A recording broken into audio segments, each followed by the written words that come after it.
¿Qué es el eslogan? El eslogan es una palabra o frase fácil de recordar que acompaña a tu marca durante toda la vida.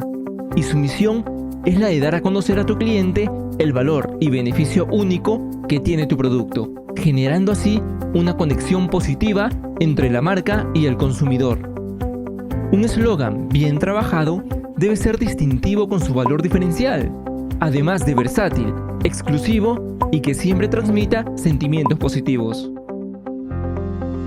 Por ejemplo, la frase de Apple, Think Different, no te dice nada de que es una empresa de tecnología, simplemente te llama a pensar diferente, salir de la caja e innovar, el cual se convirtió en el diferencial número 1 de la marca, haciendo que trascienda por sobre la competencia y no se convierta en una simple empresa de hardware y software. Pensar en Apple es pensar en innovación. Ahora que ya sabes qué significa, no te conformes y continúa con el siguiente término. En Quantify te impulsamos a seguir aprendiendo.